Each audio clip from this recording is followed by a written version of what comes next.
So, on to the history of this area. I think I gave everybody a handout. Unfortunately, I don't have any country names. I was just working on this last night, and is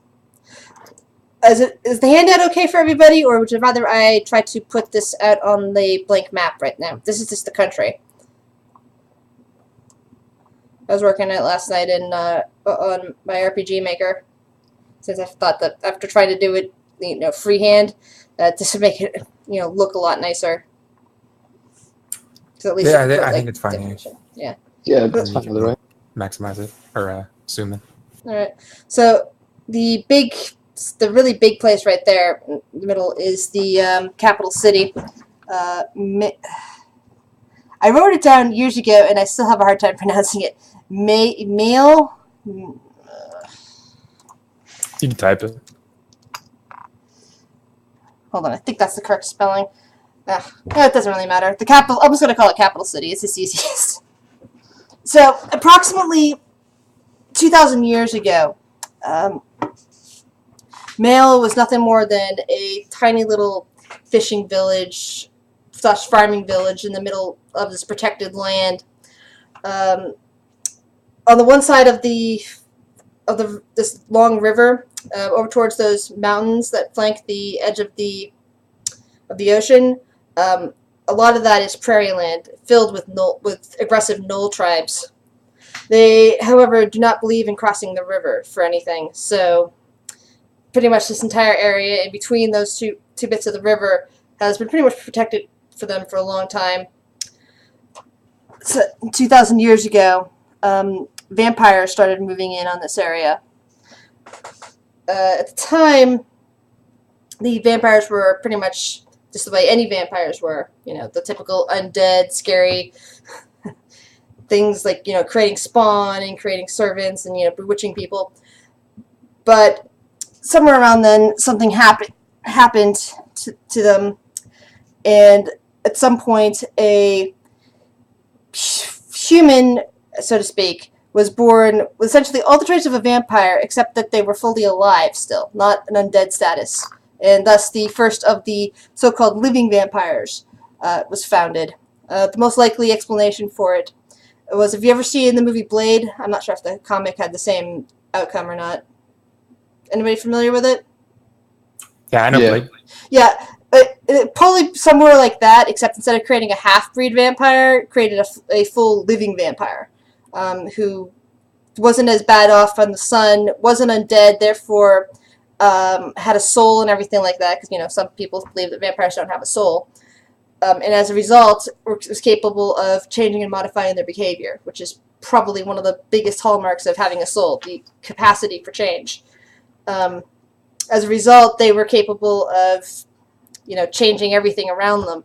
So instead of the typical vampires scheming against one another, they started forming more of a society and spawning more vampires of their own. Not from, taking blood and biting and everything, but actually, giving birth to to children who at the time would, of course, have only been half vampires. But once more living vampires got spawned, so to speak, another vampire, pregnant woman who were being courted by vampires gave birth to living vampires instead of, just regular human babies. Well, their numbers started swelling up and eventually started threatening the undead populations. So eventually a hierarchy was enacted into an I hate when I trip over words. Into an aristocracy. Basically with a bunch of lords and ladies up top and everything else.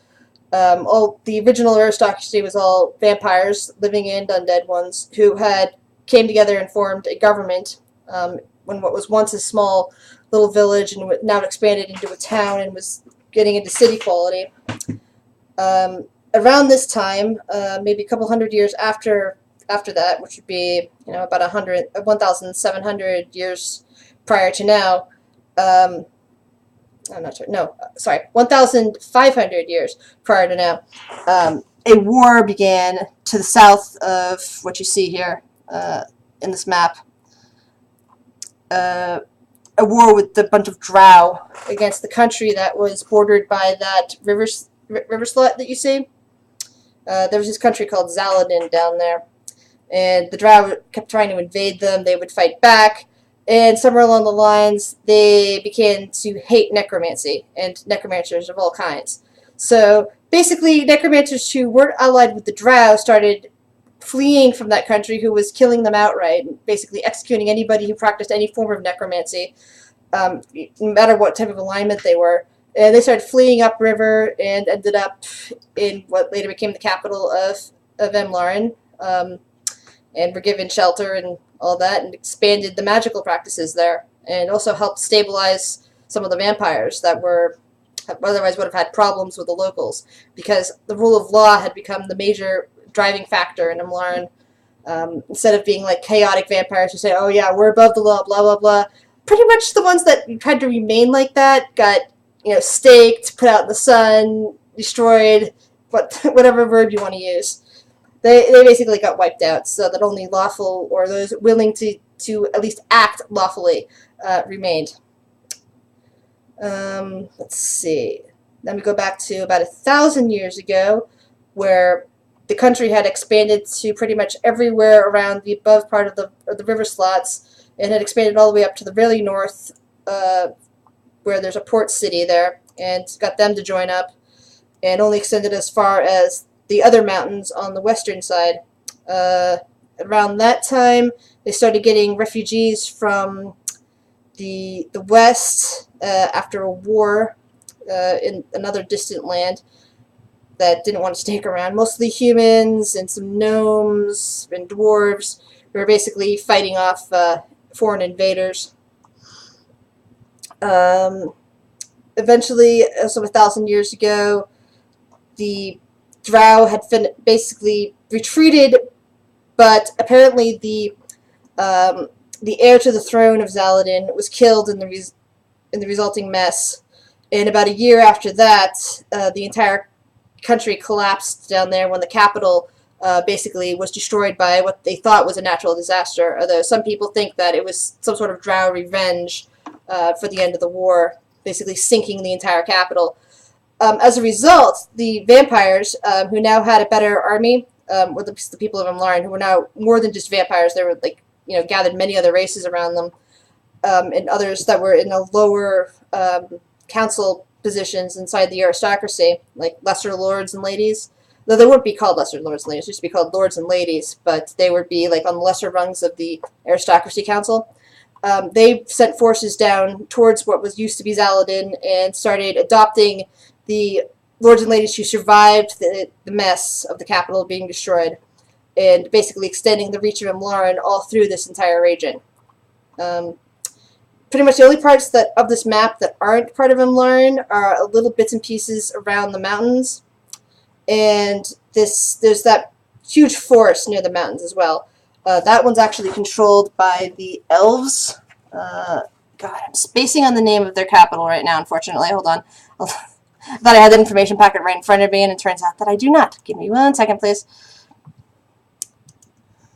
Any questions so far? Once I get on to what's currently going on?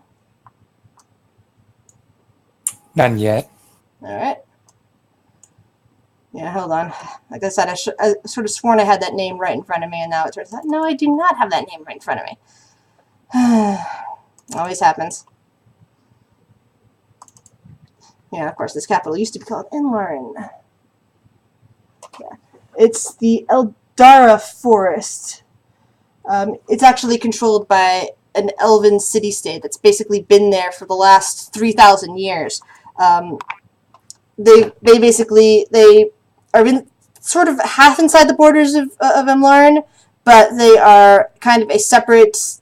Pretty much anywhere inside that forest is their sovereign territory. But they have one representative that gets to sit in on the council. Although they can't make any policies towards the people of Emlaren, they are allowed to share anything that's regional. And they also share if, for example, if the Drow come back and start attacking again, they are willing to commit troops to the Emlarans in order to help. Yeah, they've been there for several thousand years. They've been there longer than pretty much any of the other nations in this area, but they haven't wanted to expand beyond their forest. So they're just there. Now, as we get to current times, things have gotten really well. They've been fighting the Drow on and off, but unlike Zaladin, they've been fairly successful about beating them back and keeping them beyond their borders to the south. Part of this goes to because not only has their technology improved over time, and the Drows haven't. The Drow have been pretty much very anti-technology. The Imlarans have also used magic to help beat them back, basically combining the two. Like, there'll be spellcasters next to people with machine guns, or people with machine guns knowing how to cast spells, like using a spell to protect themselves while they're firing a machine gun at. So basically, they're a double threat on that level. But the Imlarans are fairly content not to extend their reach much farther to the south or the west. They're fairly content to maintain the peace and balance because they figure that if they don't, they're going to end up with a bunch of angry mobs at them or something. Or at least that's the old vampire fear. But pretty much things have gone well for them. Their nearest neighbors aren't very technologically astute. Most of the neighboring areas are kind of Renaissance at best, although there are kind of negotiations to a country far to the west of maybe forming a stronger alliance with them and maybe helping them at least get up to the not the Industrial Revolution exactly, a little bit further than the Industrial Revolution, more like the electricity revolution with working lights and everything like that. But right now they're more like in a Golden Age Renaissance way to the west. The other city-states to the southwest, which is in this desert over here, is very religious still. Not very religious, but they do not want to join Imlaran because they want to be able to keep their temples sanctified and everything like that. And that's one of the big things that Imlaran has done that basically has caused some discourse in some people around them. Because of the vampires, in respect to them, open temples are illegal in Imlaran. It's also illegal to openly wear any religious artifacts. If you have them, it's permitted to keep them concealed, but if you do have them on you, you basically have to be licensed. It's the equivalent of carrying around a gun in most places. Although in Lauren, of course, there's also gun licenses too, but those are usually open carry. But what else do I need to say first? Okay. In terms of racial populations, you got the living vampires who make up the higher nobility. You put pretty much every other race that you can think of in the middle and lower nobility. Some of the more common ones is that one or two of the Knoll tribes that frequent this area did eventually grow civilized and join up with Imlaran, although they still have a bunch of wild cousins who would completely hate them and would think of them as traitors for doing so.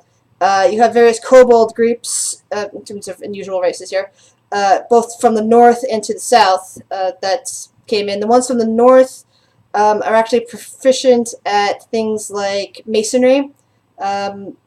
They had some good stuff going in the port city over there, and they kind of brought it into the rest of the country. The ones to the south, instead of having the coward or the cower ability, they kind of lost that in favor of pretty much the warrior types instead. They've been basically breeding for a long time now to serve as warriors.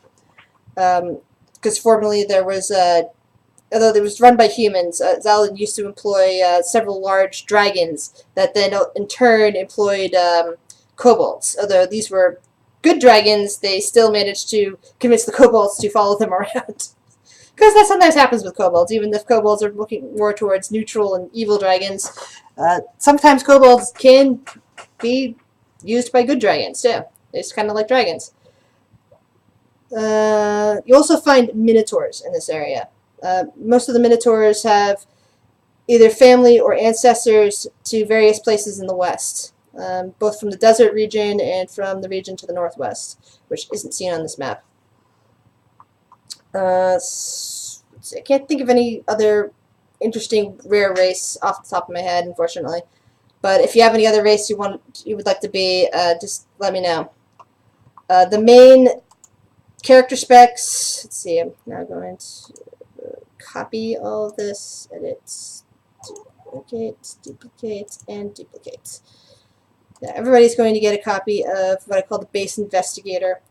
In terms of backgrounds, let's see, everybody has pretty much a similar type background, unless you can make a case for something else based on what I've already told you in the history.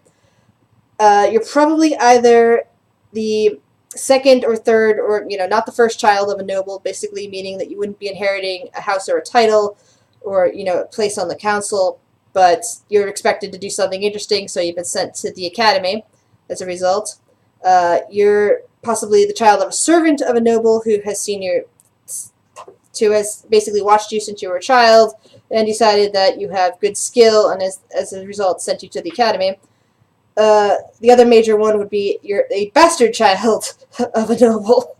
You didn't grow up in the noble's household, but your noble parent that you never really got a chance to know has submitted you to the academy, and you've now finished your training there. You can basically be any class you want except for barbarian, since barbarians supposedly can't read and write, so that would kind of be, not useful to the campaign. And everybody's character sheet that I'm now handing out, I already have certain things filled in, but that will be outside of whatever you pick for your class. So, like, I have your everybody has an investigation skill because you've been training for it. Everybody has a smartphone listed, which currently just has a torch feature on it, but I've got other features to share off. I believe everybody, let's see, what else does everybody have? Just looking at it a second ago. Oh yeah, everybody's got a leather coat, which basically functions as leather armor. They're wearing common clothes, which is essentially kind of a uniform, basically the leather coat is to show off their investigator stripes, plus it protects them against certain things. A gun and a bullet pouch with the various bullets. That's pretty much your standard equipment on there. You can also pick any, one other weapon that you want from whatever class you pick. If you have any other backgrounds you would like to use, let me know. But basically everybody has been training at the academy. You just finished training a little while ago, and you've been assigned to the head investigator, the head investigations office there in the capital, which is probably pretty filling for you guys. Being headed under one of the vampire lady's half-breed children. She's going to be taking charge of your unit. So probably your characters would have known each other for a while at the academy, and now you've been assigned together, and you've been on it for about a week doing routine paperwork. So basically, think about that sort of stuff as you create your character. Any questions? So we can be a vampire as a race? Yes. You'd probably be one of the lesser vampires, which is kind of the same as the others, but you don't get any extra skills that the aristocratic ones have. Over time, they did eventually breed a lot of the vampires eventually came out as what I call low blood vampires. They pretty much, unlike the aristocratic vampires, if a low blood vampire dies out in the field, they will come back as an undead, but not exactly as a regular vampire. But for what I've decided from reading the vampire stuff on there is that a lesser vampire would essentially be the specs of a ghoul without their not a ghoul, sorry, the specs of a vampire spawn without their weaknesses, and without the forcing of any type of alignment or soulless actions. You basically only have as much power as the average vampire spawn, instead of a full vampire sort of thing. Okay. Which probably means it would be better if you were playing like some noble's bastard or something like that. Yeah, I was thinking something like that, because there's a Dishonored noble background. I'm not sure if that fit in with the bastard. What does child Dishonored from Noble Untitled background do? Kingdoms. I've seen regular noble backgrounds, but what does Dishonored Noble background do? So, 1 second. I think it just allows for proficiencies in different areas and stuff like that than noble. So you get skill proficiencies in like perception and persuasion, tool proficiencies in like a vehicle, one type of artisan's tools or one type of gaming tool, one language of your choice. Then you get equipment, stuff like that. Okay. The other thing I forgot to mention, I keep forgetting about this one, is additionally your characters can also pick the following packs. They're in addition to adventurers packs, thieves tools and such. There's also a electronics tools, which will allow you to basically repair or patch over various electronics. There's also a hacker toolkit, which basically includes the ability to override stuff, which is very useful. And if you wanted to combine the two, you'd basically have what I would refer to as a MacGyver pack. So you could basically jury rig anything you wanted and use and hack it to make it work better. But that would be two packs of things. Oh, the thing about living vampires is that you do not have spell resistance to necrotic, and you do not heal on necrotic either, since